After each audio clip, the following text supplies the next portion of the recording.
चीज़ तैयार करते हैं।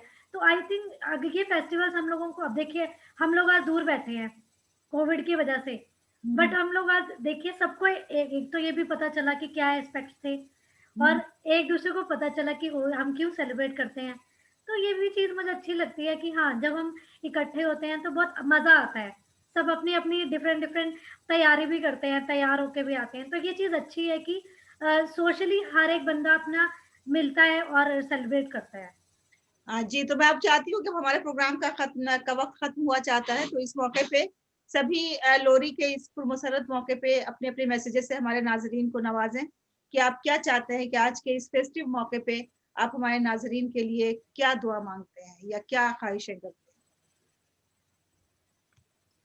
फर्स्ट है वो तो। जी, फ़ातिमा मैम क्या कहेंगी आप?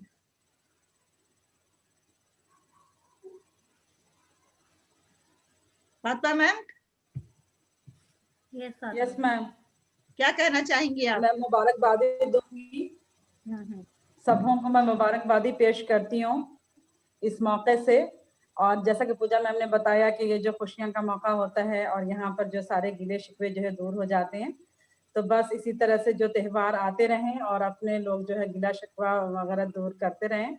और ये एक अच्छा मौका होता है कि इस तरह के जो त्योहार आते हैं, चाहे ईद हो, चाहे होली हो, चाहे लोहरी हो, चाहे कोई भी फेस्टिवल हो, तो उसमें ये अच्छा मौका होता है कि अगर आपसे कोई नाराज है और रिश्तेदारों में, तो ये बहुत अच्छा पहल है कि आप इस मौके से आप उनसे अपने नाइतफाकी दूर कर सकती हैं और आप उसको गले लगा सकती हैं।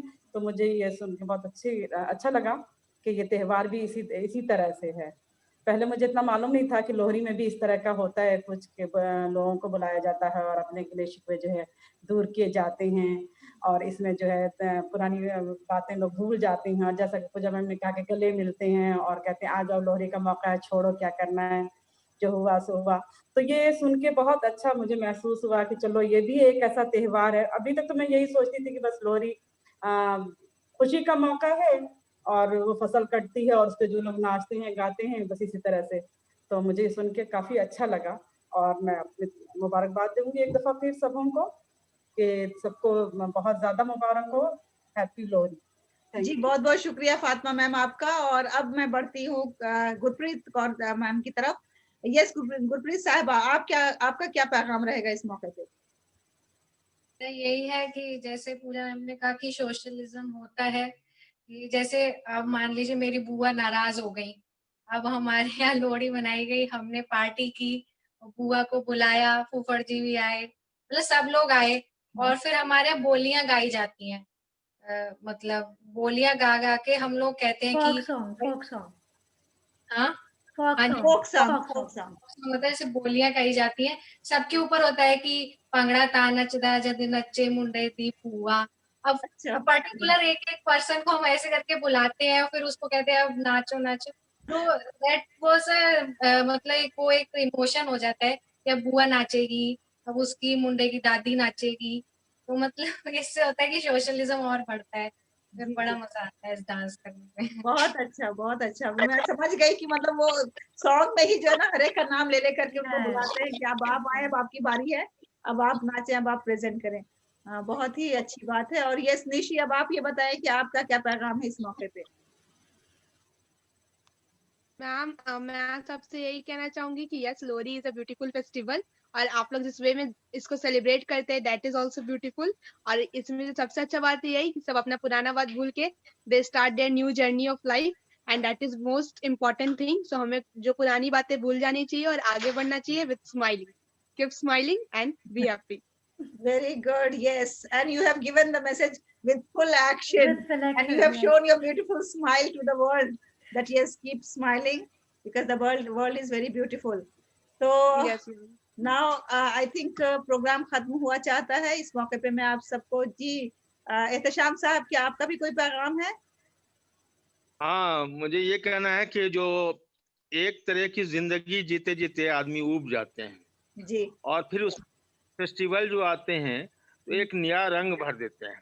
बेशक। चाहे किसी के भी फेस्टिवल हो, चाहे कोई कास्ट और क्रीड के हो, लेकिन जब होता है उन्हें नाचते देखते हुए हमें भी खुशी होती है, जी, उन्हें खुश देख के हम खुश होते हैं।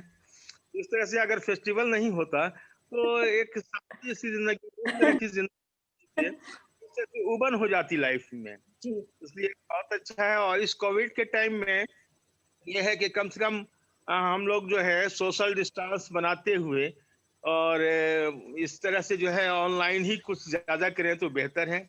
और या कुछ अपनी ख्याल रखें इस बात का कि कोविड का भी ख्याल रखें, और जो उसके लिए बताए गए हैं परहेज उसको करें और उसके साथ फेस्टिवल मनाएं। जी ठीक जी, है, बहुत बहुत शुक्रिया।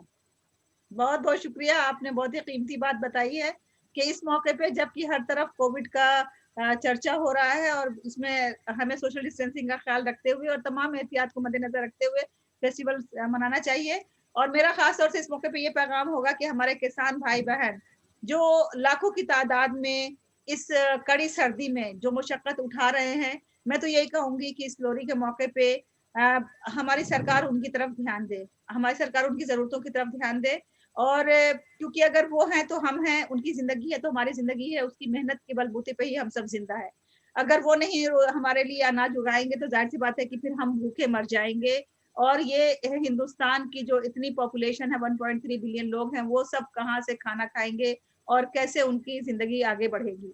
तो मैं चाहती हूँ कि आज के इस पुरमसरत मौके पे हमारी सरकार जरूर उस बिल के बारे में गौर करे जिसके बारे में, जिसके ऊपर इतनी चर्चा हो रही है, जिसकी वजह से इतना हंगामा हो रहा है, और जिसकी वजह से जो भी पॉलिटिक्स की जा रही है, चाहे वो कोई भी हो पॉलिटिक्स करने वाला, मेरी हमदर्दी अपने उन तमाम भाई बहनों के साथ है जो वहां पे परेशानियों का सामना कर रहे हैं, लेकिन फिर भी वो डटे हुए हैं। आज का दिन उनके त्योहार मनाने का दिन था, लेकिन आज के दिन भी वो वहीं पे अपने मकसद के लिए वहां पे जमे हुए हैं। हमारी तमाम तर दुआएं उनके साथ हैं और नेक ख्वाहिशात उनके साथ हैं। बेशक नहीं से बेशक जाता हम मैम जी जब हमारी फसल ही नहीं रहेगी पंजाब में, है ना, और वैसे तो पूरे वर्ल्ड में ही होती है, तो हम लोग क्या खाएंगे? और पंजाबी जो जिनका ऑक्यूपेशन ही वही है, जैसे अब मैं टीचर हूँ, अगर मेरी जॉब चली जाएगी तो मैं क्या खाऊंगी? तो उनका उनका काम क्या है? पूरे देश को खिलाना। अगर वो हमारे पास फसल जमीन ही नहीं रहेगी तो हम उनको सबको क्या खिलाएंगे और अपने घर वालों का खिलाएंगे? तो यस, आपका पैगाम बिल्कुल सही है कि I am also supporting the farmers. उनकी वजह से हम हैं, और वो आज इतनी ठंड में और इतनी बारिश में वहां बैठे हैं, तो कानून को जो भी किए हैं उन्होंने, उनको सुनना चाहिए जो ऊपर बैठे। तो चलिए हम सब अपनी दुआएं उनके साथ उनके लिए रिजर्व रखें और जरूर उनके लिए दुआएं भी करें, कोशिशें भी करें, जहां मौका मिले वहां उनके लिए बोले भी। हमारी तमाम तर ख्वाहिशात उनके साथ है। और मैं आप सभी का बहुत बहुत शुक्रिया अदा करती हूँ जो इस प्रोग्राम में आए हैं, आपने अपना कीमती वक्त दिया और हम सब ने मिलकर के चंद लम्हात खुशियों भरे गुजारे हैं। इसके लिए मैं बहुत ममनून हूँ पूजा साहिबा की, गुरप्रीत साहिबा की, निशी साहिबा की, फातिमा साहिबा की, और एहतशामुल हक साहब और होली सेंट से हमारे साथ जुड़े हुए हैं, होली सेंट स्कूल से। मैं सबकी बहुत बहुत ममनून हूँ कि आप सबने इतना वक्त दिया है। गौरी भी हमारे साथ थी, अभी भी वो चली गई हैं। आप सबको खुदा हमेशा खुश रखे। और नाजरीन, आपका भी बहुत बहुत शुक्रिया जो ये प्रोग्राम देख रहे हैं। इंशाल्लाह आपसे फिर मुलाकात होगी और हम इसी तरह आपके लिए लेकर के आएंगे खुशियों भरे लम्हात, ताकि आप जो लम्हे जहां मन के साथ गुजारे वो लम्हात आपकी जिंदगी के यादगार लम्हात हो जाए।